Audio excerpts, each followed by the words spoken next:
History on trial. The British government agrees compensation for thousands of Kenyans abused under colonial rule. But is modern-day Britain to blame for the wrongs of the past? This is Inside Story.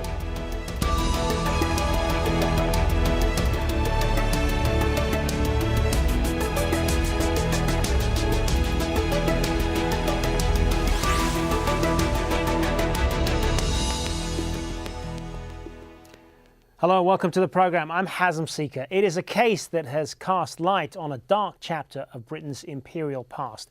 Accusations of rape and torture, castration, beatings and execution during an uprising in Kenya in the 1950s. Years later, the British government has agreed to pay compensation to thousands of those who say they suffered at the hands of their colonial rulers. The abuses took place during the so-called Kenyan emergency of 1952 to 1960. Fighters from the Mau Mau nationalist movement attacked British targets as they rose up against colonial rule. The Kenyan Human Rights Commission says 90,000 Kenyans were executed, tortured or maimed, and 160,000 were detained in appalling conditions. On Thursday, British Foreign Secretary William Hague told the House of Commons more than 5,200 Kenyans will be compensated in a package worth $31 million.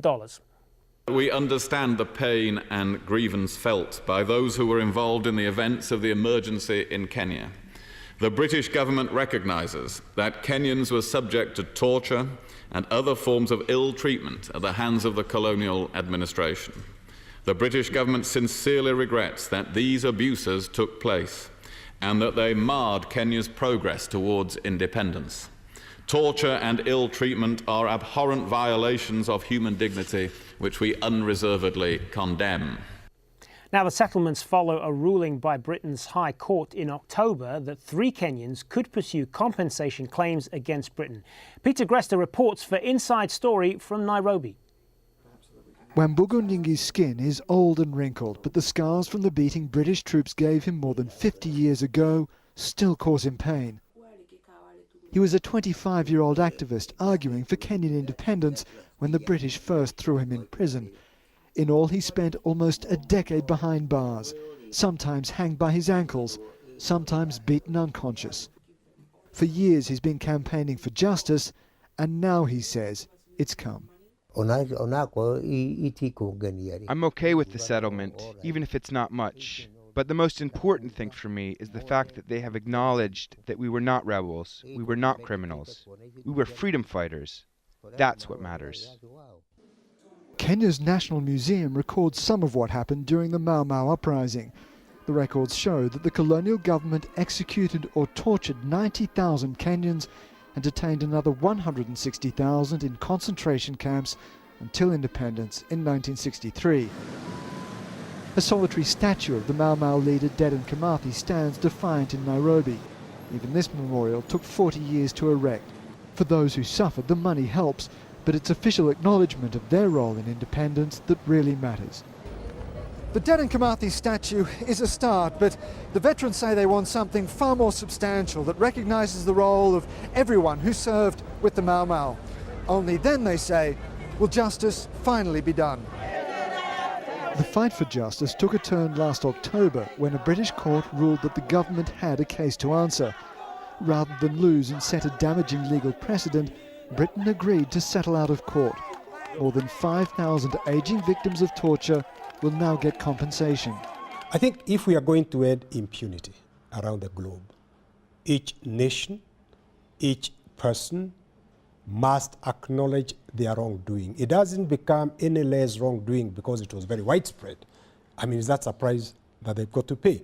Wambugu Nyingi's home looks over the land he lost to British settlers.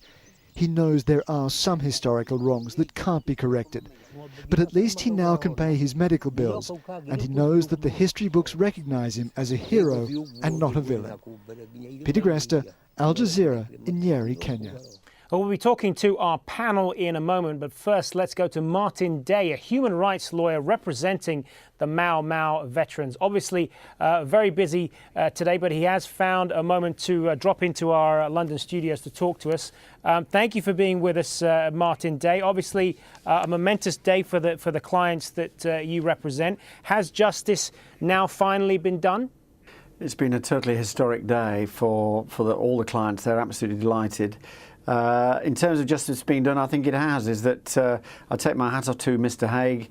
In terms of making his statement today in the Commons, we were sitting there watching. It was hard to believe it was happening. It was such a strong statement by him in terms of his apology and also the compensation the government's prepared to give.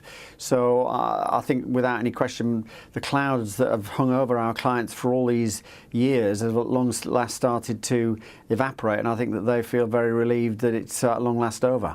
And as far as the figures for the compensation, it's a few £1,000s really, which is not nearly enough for when you think about what these people have suffered. So is it more about the acknowledgement and the expression of regret that you just referred to from the British government after all these years?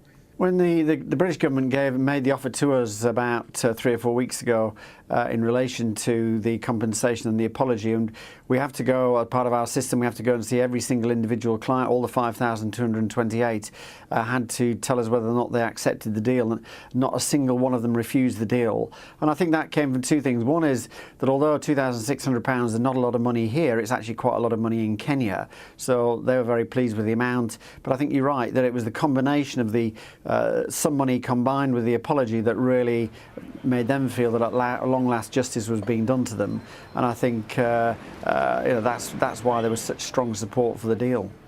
The British Foreign Secretary also said that, as far as he's concerned, this does not set a precedent for other cases that may be put forward. But ultimately, that's not for him to decide, is it? I mean, in your view, does this set a precedent? Could it encourage people in other former colonies like Malaysia and Cyprus, for example, to press claims over grievances dating back to their days under the British Empire?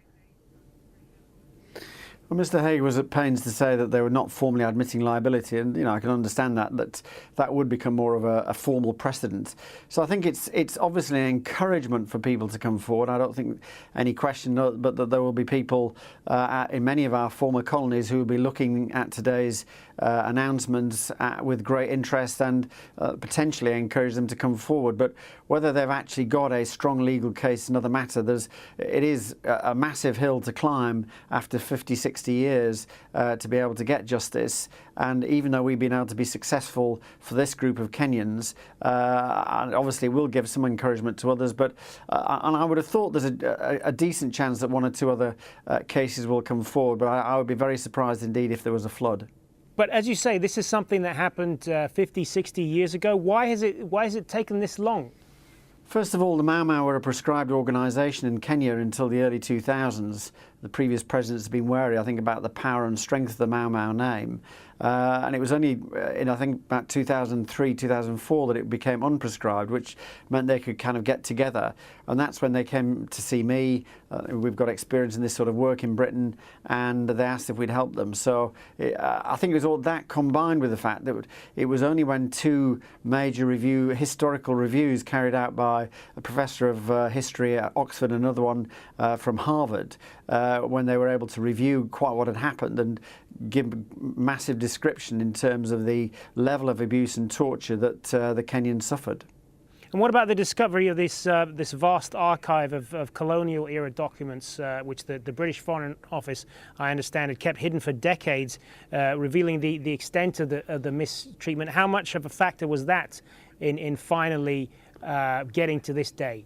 When we first heard about 18 months ago about it's called Hanslope documents at this place called Hanslope in the UK, where all these tens, if not hundreds of thousands of documents were, that was the first time I really felt that we had a decent chance of winning these cases. There was going to be an uphill struggle, but once they started to come out, once we were able to get our historians review the contents of those documents and the quality of them, it was the first time I really felt that the government were being put on the back foot and our clients were increasingly likely to win their case. And what do you say to those who argue that it isn't fair to hold a modern-day government responsible for something that a colonial-era government did more than 50 and 60 years ago? When I was growing up as a kid back in the 1950s and 60s, there was a whole era of image that we were the kind of white knights of the world, Britain, and it was terrible people in Germany and Japan and other countries who conducted themselves badly in terms of torture and all that. I think what Mr. Hague's announcement today was basically saying, well, look, we've also got to recognise that we have a pretty big speck in our own eye when it comes to these things. And I think it is important as we as a nation understand that we can be just as bad as other countries have been as well in terms of understanding our future. So I think it is important that one looks back and where there are these terrible things that have happened, that we have to, as a nation, recognise it, apologise and compensate. All right, Martin Day, a human rights lawyer representing the Mau Mau veterans of Kenya. Thanks very much for your time. Well, let's bring in our other guests now. In Nairobi, George Marrara, Program Officer at the Kenya Human Rights Commission, which took up the Mau Mau veterans case in 2003. And joining us via Skype from Epsom in the UK is Edward Clay, former British High Commissioner to Kenya. Good to have you both with us, gentlemen. George Marrara, I want to start with you. Your reaction to this decision. I'm sure you know it's a long time coming. Does this bring a sense of closure for the victims in your country? Yes, it does. Absolutely. It does bring a sense of closure. And as you rightly say, we've been at this for the last 10 years now. Although the case was finally brought to court in 2009, June 23rd, let's not forget that the process has been ongoing since 2003, when the Kenyan government officially lifted the ban on the Mau Mau. So yes, it's a very good closure for us. And what does this do as far as the role of the Mau Mau in Kenya? Because there is a sense as well that the Kenyan government still has a role to play here in finally acknowledging the role that they played in that uprising and the struggle for independence back in the 1950s in Kenya. Indeed, because I think the Mau Mau history is one of the most disputed history in Kenya. And as you rightly say, the Kenyan government really, even the simple fact that it took 40 years for them to lift a ban that was imposed on Mau Mau tells you a lot about their attitude that the Kenyan official government had towards the whole Mau Mau case. But we hope that this case, the acknowledgement from the British government that indeed bad things happened, then opens the way for the Kenyan government also to play its part. Because let's not forget, we've made it very clear, this is not a case about colonialism, this is a case about torture. So to the extent that the British government committed torture on the Mau Mau victims, they have taken responsibility. But to the extent that there are so many other pending issues touching on Mau Mau, the issue of land, the issue of them living in abject poverty and squalid conditions, those are things that fall within the province of the Kenyan government. And we hope now that with a new constitution and the recently released report on truth, justice and reconciliation, this gives us a framework for the Kenyan government to come in and also, if you will, play its part in the Mau Mau story. Edward Clay, how significant is this decision for you? Well, personally, I think I feel proud, really, to be a citizen of a country which, at last, has acknowledged that these gross abuses were committed during its watch as the colonial power. And I hope that George Marrara is right, that this will bring closure to the grievances of this 5,000 plus people who are involved in the present settlement. Why has it taken the British government more than 50 years rather to acknowledge this? As Martin Day said in his previous interview, actually the ban on Mau Mau was not lifted until 2003 during the first government of President Kibaki. And so the campaign really didn't get on its legs for another year or two after that. And then came the trial in London. The first case was that in which a judge had to decide whether the plaintiffs could indeed bring their suit before a British court. And I went to hear the opening of that. And from then, I think the government and the veterans and the lawyers have moved pretty quickly following the second decision to reach a settlement. Significant as well, Edward Clay, that the statement from the British Foreign Secretary stopped short of a full apology. What are the implications for that for any future cases that might be brought forward? You'd have to ask a lawyer about that. I think Martin Day was very cautious about the implications of this. As far as the layman is concerned, like me and others, I think the important point is the word regret and the fact that acknowledgement has been made that wrongs were done and that now some sort of settlement, both financial but also moral, has been reached between the British government and those involved in Mau Mau. Well, it was said that the sun never set on the British Empire, and this is why, at the height of its power in the late 19th and early 20th centuries, the empire included a quarter of the Earth's landmass and held sway over a fifth of the world's population. It was a global superpower comprised of territories, colonies, and protectorates on every continent. They included Australia and Canada, India, Kenya, of course, New Zealand, Nigeria, Pakistan, and South Africa, and Zimbabwe, or what was then known as Rhodesia. By the end of the Second World War, most were granted independence, although many later joined the Commonwealth. Even so, in light of this latest compensation case, the Kenyan Human Rights Commission says it has had inquiries from India, Malaysia, Uganda, and Zimbabwe about making claims against Britain.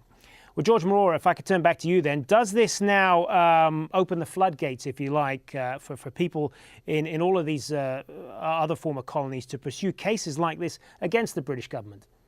Floodgates, I won't use that word. It actually opens an opportunity for other people who suffered similar cases to bring those cases forward. And that has been made very clear by the British government itself, especially the British High Commissioner in Nairobi, Dr. Turner, said if there are other people who have claims of a similar nature, they can bring them forward.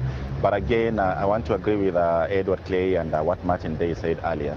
It will be highly unlikely that what happened in Kenya can be replicated in the other colonies, because going by historical accounts, by far, what happened in Kenya really was the worst form of a colonial atrocity that cannot be replicated in the other areas. And just lastly on this point, these are victims-led claims. You remember we had brought to court 5 cases, test cases, and one of those claimants passed on, and the judge was very clear that the ones who are passed on will not be part of any court process insofar as this case is concerned. So we think, to the extent that it's a victim-led case, and to the extent that the bulk of the atrocities were committed in Kenya, it's highly unlikely that there will be a floodgate replicated in other areas. Well, as I mentioned, British Foreign Secretary William Hague has been addressing Britain's Parliament. He told MPs torture and ill treatment are abhorrent violations of human dignity that we unreservedly condemn. Al Jazeera's Witness programme spoke to some of those about such experiences under British colonial rule.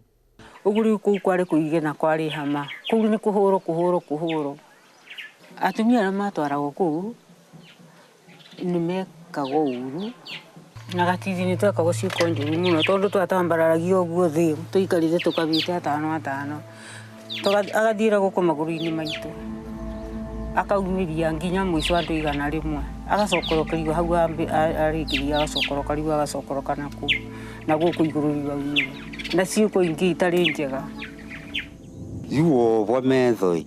wovo metho vekĩndũ gĩthawene vaembe vekĩndũ gĩthawene uyu kono wa uyosi kuenda kwikiwa nyumba ingi no ithaigwa kitambaa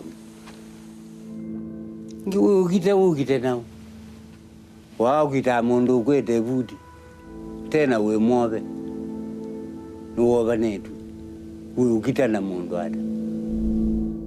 Some pretty sobering accounts there from some of the victims of torture at the hands of the British colonial government in Kenya during the 1950s. I want to turn back to Edward Clay on this, if I can. How does this decision perhaps help heal the relationship between Kenya and the UK, or perhaps help them build for better reconciliation going forward? I hope that it introduces into what was one of the darker phases of that long relationship between Britain and Kenya a little more light. and certainly for these claimants, all of whom must be in the twilight of their own years, bring for them some sense of reconciliation. But I also think it's important for contemporary Kenya to reflect on this. As Mr. Hague said, torture is an abomination under any kind of regime. I also believe that, as George Marrara said, the proper appreciation of the history and origins and significance of Mau Mau have still to be fully discussed and discovered by many Kenyans. So I think this will help towards uncovering, revealing, and putting in a proper perspective that unhappy period. You share that view, George Marrara? Will this help better relations between Britain and Kenya going forward? Absolutely. I don't see any reason why this shouldn't be really the beginning of a new chapter. First, it strengthens an already strong relationship because, let's face it, Britain and Kenya, close countries diplomatically. And for us, these are vital lessons. As we said in our statement earlier on today, what this tells us then is that human rights violations, no matter who commits them, especially when it comes to torture, are serious things that anybody who commits them must be held to account. And the fact that the British government has agreed to take responsibility for what happens opens the way for the Kenyan government also to address its issues, because there are, as I said earlier, there are so many pending issues in this country that needs to be addressed. So this is, if you will, really opens a genuine opportunity for an honest dialogue between the Kenyan government, the British government, the Kenyan people, everybody moving forward, and we really look forward to that kind of space moving forward.